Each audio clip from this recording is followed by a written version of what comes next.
wa ala alihi wa ashabihi wa mawala. Rabbi shrah li sadri wa yassir li amri wahlul 'uqdatam min lisani yafqahu qawli. Jamaah zuhur rahimakumullah.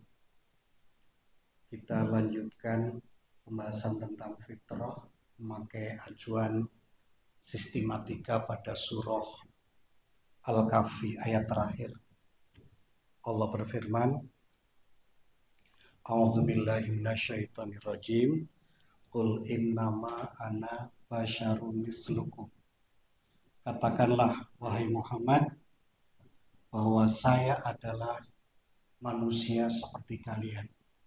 Yuha ilayya annama ilahukum ilahu wahid. Saya diberi wahyu bahwa Tuhanmu adalah zat yang maha esa. Faman kana yarju liqa'a rabbih, maka barang siapa yang kepingin ketemu Tuhannya, falyamal amalan sholihan wala yusyrik bi'ibadati rabbih ahada. Hendaklah dia beramal soleh dan jangan mempersekutukan dengan apapun ketika menghamba kepada Allah Subhanahu wa taala. Ada 4 hal kemarin kita telah bicara tentang basyar, bahwa manusia Nabi Muhammad adalah manusia seperti kita. Ada tuntutan keduniaan, tuntutan yang berupa syahwat manusiawi, baik kepada pasangan hidup, jabatan, ataupun pada kekayaan. Yang kedua, manusia akan meningkat tidak hanya kebutuhan manusiawi, tapi ada kebutuhan rohani, yakni fitrah. Aku diberi wahyu bahwa Tuhanmu adalah Tuhan yang esa. Ini fitrah dasar manusia adalah keyakinan. Setelah ada keyakinan, lalu membentuk arah hidup. Arah hidup kita sama. Kita harapannya adalah ketemu Tuhan, sehingga kita berjalan fi sabilillah, di jalan menuju Allah. Karena keinginan besar manusia adalah ketemu Tuhan. Nah, untuk ini maka perlu amal soleh dan ibadah. Kita masih di fitrah. Fitrah adalah yang paling utama keyakinan. Inilah melandasi rukun Islam pertama, syahadat la ilaha illallah, juga rukun iman pertama, iman pada Allah. Ada ketentuan dalam bertuhan. Ketentuannya ada 2. La ilaha illallah. La ilaha, tiada Tuhan. Itu namanya an-nafyu, peniadaan, penegasian. Illallah, kecuali Allah, namanya al-isbat. Ini yang disebut dengan rukun tauhid. Rukun iman ada 6, rukun Islam ada 5, rukun tauhid ada 2. Yang pertama adalah an-nafyu, penegasian, peniadaan. Yang kedua al-isbat, penetapan. Kami beri analogi yang sederhana. Misalnya ke Balikpapan ini ada satu keluarga transmigran swakarsa dari pedalaman Jawa Tengah, yakni keluarga Pak Jumeno, bawa istri Simbok Juminah, bawa anak sematawayang Juminem. Juminem itu lahir Jumat Kliwon. Juminem itu sweet 17, sehingga begitu tiba di Balikpapan banyak pemuda jatuh hati. Si Bacok dari Sulawesi Selatan, ada si Laude, dari Tenggara, mungkin Ujang dari Sunda, Nanang dari Banjar. Nah, ketika ada 4 buah hati jatuh bersamaan, maka Juminem berada pada posisi free of choice. ada kebebasan untuk memilih. Tapi tidak mungkin dipilih semua.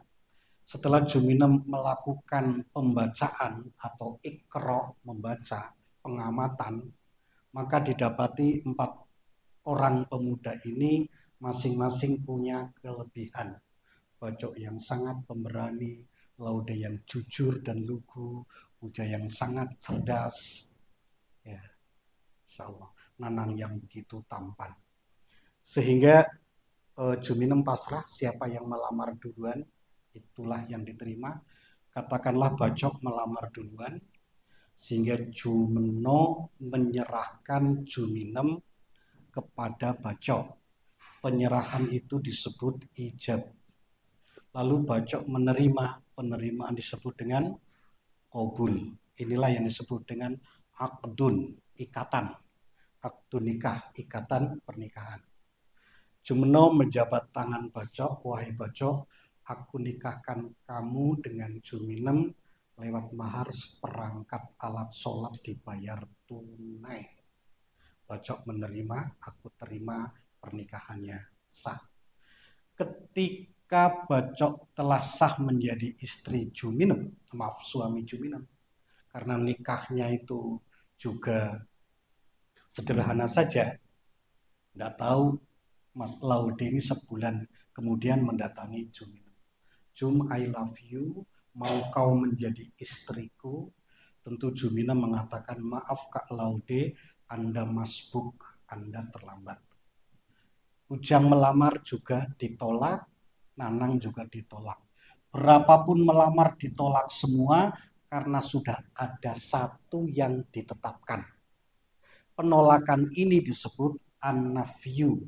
Penetapan satu itu disebut al-isbat. Sehingga sikap Juminem menerima satu saja sebagai suami, yang lain ditolak semua, ini disebut dengan tauhid. Ya. Tauhid itu menetapkan menerima satu, selain yang satu ditolak semua. Akar dari ajaran Islam harus seperti itu. Kita ikro baca banyak nama-nama Tuhan. Ada Amaterasu Mikami di Jepang, ada Ra, Isis, Osiris di mana itu, Mesir kuno, ada Sang Hyang Witiwoso, di Jawa mungkin Dewi Padi, Sang Hyang Sri, macam-macam.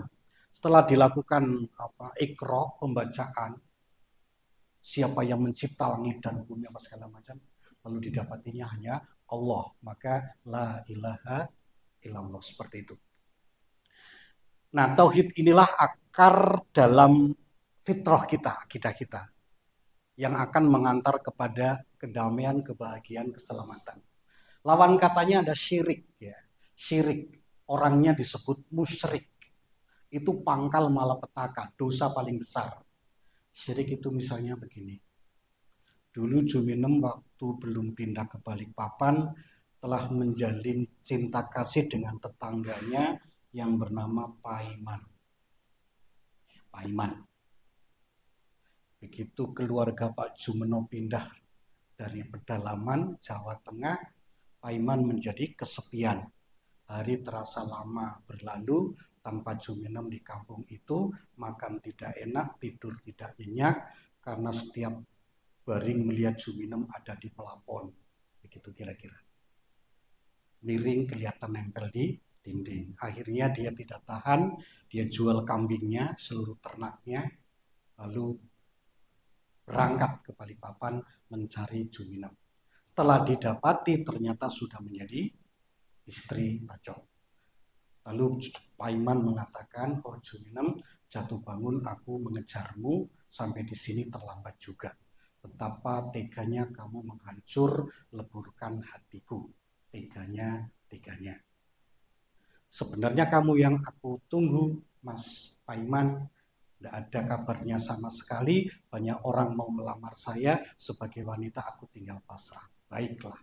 Meskipun kamu sudah secara formal jadi istri Bacok, tapi informal jiwaku dan jiwamu belum bisa dipisahkan. Betul. Baik, kalau begitu buka jendela hatimu biar aku masuk lewat jendela saja. Lewat pintu resmi tidak mungkin lagi.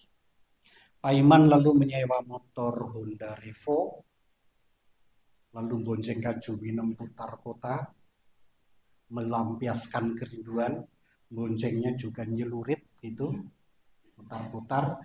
Bagaimana perasaan Bacok yang waktu itu lagi jualan langsat dan durian di pinggir jalan. Dia hampir tidak percaya terhadap hasil tatapan matanya sendiri. Istriku kah ini? Begitu dekat, istriku memang.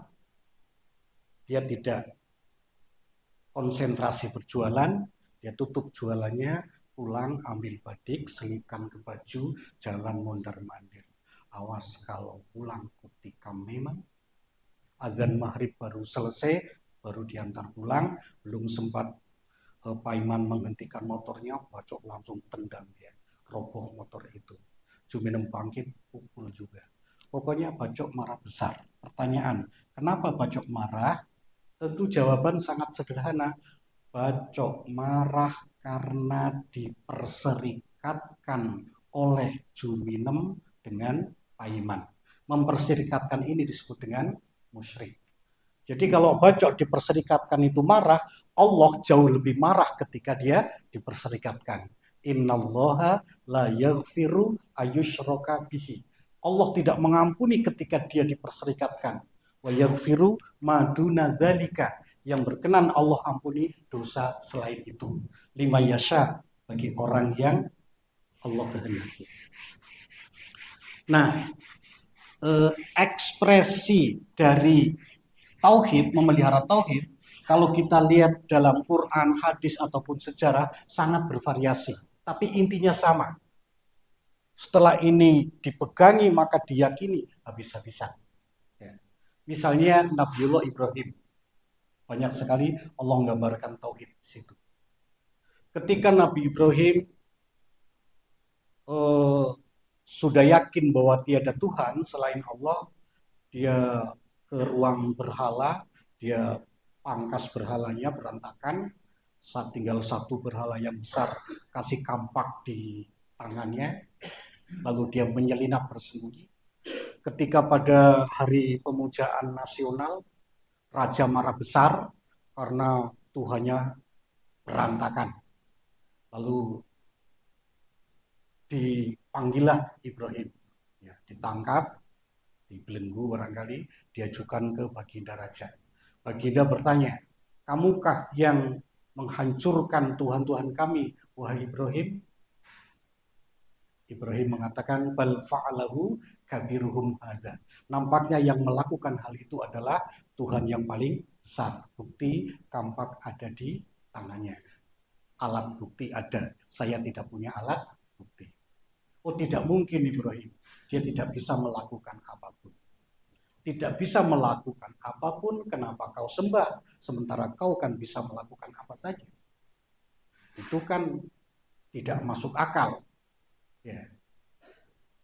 Lalu terjadilah dialog, kalau begitu siapa Tuhanmu wahai Ibrahim? Rabbiyalladzi yuhyi wa yumit. Tuhanku adalah zat yang menghidupkan dan mematikan. Saya Ibrahim juga bisa menghidupkan dan mematikan. Ambil orang dari tahanan. Yang satu saya suruh hukum mati, yang satu saya suruh bebaskan. Dengan ucapan saya, aku bisa menjadikan orang hidup dan bisa menjadikan orang mati. Wahai Baginda, fa innallaha ya'ti bisyamsi minal masyriq, fa'ti biha minal maghrib. Tapi Allah Tuhan saya kalau menerbitkan matahari selalu saja dari timur. Coba Baginda terbitkan sehari aja dari barat. Baginda marah besar, walhasil akhirnya Ibrahim dibakar. Itu bagaimana mempertahankan keyakinan seperti itu meskipun akhirnya dibakar. Lalu Ibrahim membawa istrinya, Sarah ditaruh di Palestina, Hajar taruh di Mekah. Bagaimana mempertahankan tauhid dalam hal menghadapi suasana kosong. Kalau tadi suasana permusuhan, kalau ini suasana yang kosong. Ketika Hajar ditaruh di Mekah sama Ismail dan Ibrahim mau pulang ke Palestina, Hajar di Mekah itu protes gitu. Wahai Nabi Allah, kau tempatkan aku di sini, ini atas kehendakmu atau ini atas ketentuan Allah untuk kita? bahasa kita mungkin teganya, kok tinggalkan aku dengan anakku, tidak ada bekal sama sekali, lalu tinggal pergi aja, memang kau bunuh aku di sini kan? Tapi ketika Ibrahim mengatakan bahwa ini adalah ketentuan Allah untuk kita, maka Hajar lega hatinya. Baik, kalau ini ketentuan Allah, saya yakin Allah tidak akan membiarkan menyia-nyiakan hambanya. Ya, silakan, selamat jalan Nabi Allah, selamat tinggal istriku. Dan ternyata ketika makanan habis, si Hajar naik ke Bukit Sofa, melihat ke segala penjuru, berharap di sana ada kafilah yang bisa dimintai bantuan, tidak dia dapatkan. Rumput, air pun tidak ada. Dia kembali lihat anaknya Ismail yang sudah tidak berdaya, ditetesin bibirnya dengan air ludahnya, masih mencecap-cecap, oh anakku, kau masih hidup sayang, lari lagi ke Bukit Marwah. Begitulah seorang yang panik melihat anak sematawayangnya yang dicintainya tidak berdaya, sementara dia sendiri kelaparan, kehausan, lari pontang-panting di bawah panas terik matahari, naik turun Bukit Sofa dan Marwah, tentu kehabisan tenaga. Setelah itu dia hanya serahkan diri kepada Allah Subhanahu wa taala. Tauhid, ya, tauhid. Alam sudah tidak bisa diharapkan, satu-satunya harapan pada Allah. Dengan tauhid yang sempurna seperti itu, Allah berikan zam-zam. Dengan zam-zam, maka burung mulai bisa minum di situ. Semakin lama burung semakin banyak. Warga sekitar zam-zam, ya, namanya Bani Jurhum, melihat burung semakin hari semakin banyak terbang satu arah, diikuti, ternyata di sana didapati Hajar, Ismail, dan Zam-Zam. Lalu Bani Jurhum mulai meminta air, lalu mungkin dia memberi makanan, terjadilah kegiatan ekonomi, dan pada akhirnya Bani Jurhum ikut nimbrung bikin rumah di situ, jadi satu RW, dan sekarang sudah jadi satu negara. Bagaimana sebuah peradaban yang dibangun berlandaskan tauhid itu, ya. Konsepnya, ayatnya masih ada dalam Quran, faktanya bisa kita lihat setiap saat dengan haji dan umroh. Lain pula misalnya Bilal bin Rabah, kita sudah tahu semua, ketika Bilal mengucapkan la ilaha illallah, marah besar majikannya itu, ya. Lalu dia kan budak, ya, banyak budak yang lainnya. Budak yang lainnya itu disuruh menyiksa, dibuka bajunya, diikat tangan dan kakinya, ditarik di bawah panas terik matahari, terkelupas kulitnya, berlumuran darah, lalu ditindis dengan batu, tetap ahad. Kalau Abu Bakar As-Siddiq, begitu dia mengucapkan kalimat tauhid di atas Ka'bah, ya, dia langsung dikeroyok, dipukul rame-rame sampai pingsan. Rasul tadinya sudah melarang, jangan dulu kau ungkapkan, belum cukup kita punya keberanian itu. Tapi akhirnya dia pingsan, dan begitu sembuh dia tanya, di mana Nabi? Ya. Lain pula dengan Sumayyah dan Yasir. Sumayyah dan Yasir adalah satu keluarga, punya anak namanya Ammar dan Abdullah. Ya. Ketika keluarga kecil bekas budak ini ikut ajaran Rasul, ya, Bani Makhzum yang melindungi keluarga kecil marah besar. Akhirnya Yasir disiksa, Sumayyah disiksa, ya. Sumayyah ditusuk dari kemaluan sampai tembus gitu, ya. Dan akhirnya dia tewas. Jadi orang syahid pertama dalam Islam adalah Sumayyah. Kalau Bilal tadi tidak mati karena langsung dibeli oleh Abu Bakar As-Siddiq. Seperti itu. Nah kalau sekarang kita melihat juga sama aja, ya. Di Gaza orang tidak mau pindah padahal sudah dikasih 2 kali lipat itu dekat Mesir, ya. Tapi dia tetap bertahan di situ walaupun diserang, ya. Tidak ada mengeluh, tidak ada ketakutan. Masya Allah, ya. Yang ada adalah keberanian dan merasa puas kalau sudah syahid. Dia kepingin memperjuangkan, membela Al-Aqsa. Ya. Kalau di Indonesia dulu pada zaman penjajahan juga begitu, mengusir penjajah satu aja, merdeka atau mati. Di orang yang bertauhid memang sangat kuat sekali seperti itu. Nah, makanya di sini Allah Subhanahu wa taala berfirman tentang merawat tauhid ini. ketika tauhid itu dirawat dengan baik dalam surah Fusilat ayat 30, Allah berfirman, innalladzina qalu rabbunallah, sesungguhnya orang yang menyatakan Rob kami Allah, sumastaqomu, kemudian dia istiqomah, konsisten dengan pernyataan itu sampai hembusan nafas terakhir, Allah menjamin yang pertama, tatanazzalu alaihimul malaikah, malaikat akan turun kepada dia selalu, ya.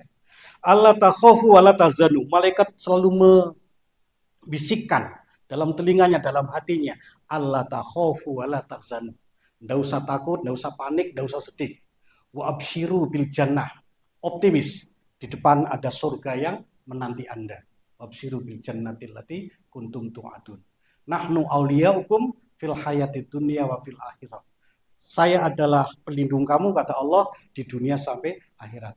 Wa fiha matasdahi anfusukum, nanti di akhirat kau akan dapatkan apapun yang kau harapkan, kau tasdahi, kau sahwati, kau selerai nafsumu, ya.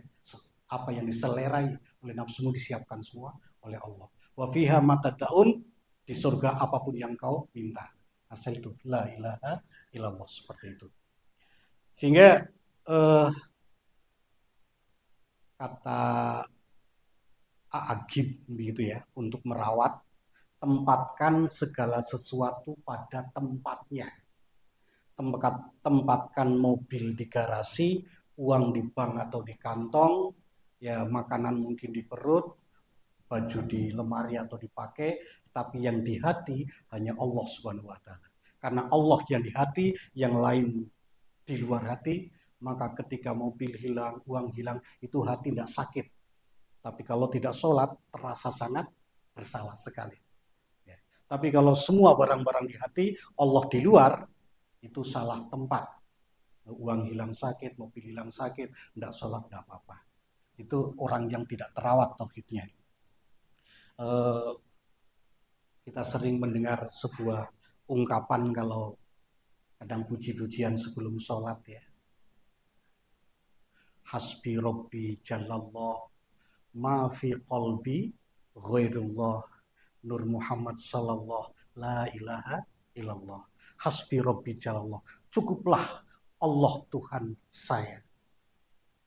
Ma fi qalbi ghairullah, tidak ada dalam jiwaku selain Allah Subhanahu wa taala. Nah, ini kita rawat. Bagaimana Nabi Sulaiman misalnya? Nabi Sulaiman gemerlapan dengan keduniaan. Satu ketika Nabi Sulaiman alaihissalam itu dengan bala tentaranya melewati semut, pimpinan semut mengatakan pada anak buahnya, ya ayuhan namlut khulu masakinakum, wahai semut-semut, masuklah kamu ke tempat tinggalmu. Layak timanakum Sulaiman wa junuduhu, agar kamu tidak terinjak oleh Sulaiman dan bala tentaranya, wahum layashurun, yang pasti mereka tidak merasakan. Lalu mendengar suara semut seperti itu, fatabassama dhahikan, Sulaiman tersenyum simpul, lalu dia berdoa. Doanya kita hafal, ya. Rabbi auzi'ni an ashkura nikmatakallati an'amta alayya. Ya Allah, beritahu kepada saya, berikan ilham kepada saya, bagaimana saya harus mensyukuri nikmat yang kau berikan kepada saya. Orang lain tidak mendengar suara semut, kok saya mendengar. Bagaimana cara mensyukuri ini, ya Allah? Ini jadi apapun, baik nikmat ataupun ancaman, semua kembali kepada Allah Subhanahu wa taala. Seperti itu. Kita diajarin oleh Nabi Muhammad juga, ya. Kalau ada keluarga kita kena musibah, inna lillah wa inna ilaihi rajiun. Kita bersin kembali pada Allah, alhamdulillah. Begitu. Jadi semuanya kita diantar untuk bertauhid. Alaiha nahya wa alaiha namutu wa alaiha nub'asu insyaallahu amin. Kalau bersama tauhid kita hidup, dengan tauhid juga kita meninggal dunia, dengan tauhid juga kita nanti dibangkitkan dari alam kubur, insyaallah aminin. Insyaallah itulah orang yang paling aman, tenang hidupnya. Baik, barangkali dari kami cukup sekian aja. Hadanallahu wa iyyakum ajmain. Assalamualaikum warahmatullahi wabarakatuh.